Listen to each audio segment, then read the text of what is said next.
Hi எல்லோருக்கும் வணக்கம். என்னோட சேனல் சப்ஸ்கிரைப் பண்ண எல்லாருக்கும் ரொம்ப ரொம்ப நன்றி. இந்த வீடியோவில் புதினா ரைஸ் ஈஸியாக டேஸ்ட்டாக எப்படி பண்ணலாம் அப்படின்ட்டு பார்க்கலாம்.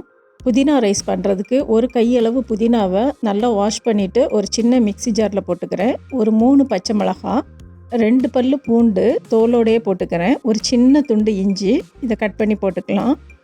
இஞ்சி இந்தளவு போட்டால் போதும், ஆனால் கண்டிப்பாக இஞ்சி போட்டுக்கோங்க, அப்போ ரொம்ப நல்ல ஃப்ளேவர் ரொம்ப நல்லாயிருக்கும்.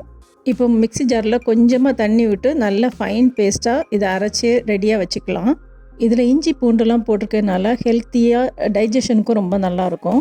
இப்போ நான் ஒரு 2 பேர் சாப்பிடக்கூடிய அளவில் ரைஸ் எடுத்து ஆற வச்சு உதிர்த்து வச்சுருக்கிறேன். இப்போ ஒரு கடாயை அடுப்பில் வச்சு 1 டேபிள் ஸ்பூன் ஆயில் விட்டுக்கிறேன்.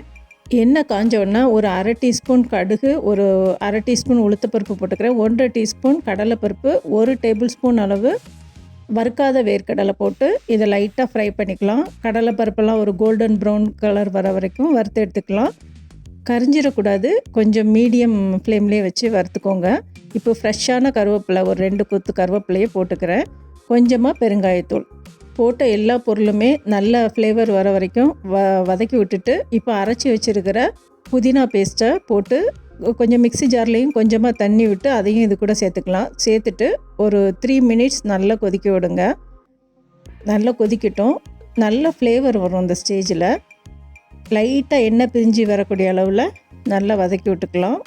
நல்லா கொதிக்கட்டும். இந்த ஸ்டேஜில் நம்ம உப்பு போட்டுக்கலாம். ரைஸ்க்கு தேவையான அளவு உப்பு போட்டுக்கலாம். நான் ஒரு டீஸ்பூன் உப்பு போட்டுக்கிறேன். நீங்கள் உப்பு சாதம் வடிக்கும் போதே போட்டிங்க அப்படின்னா இந்த ஸ்டேஜில் போட தேவையில்லை. இப்போ உப்பு செக் பண்ணிக்கலாம்.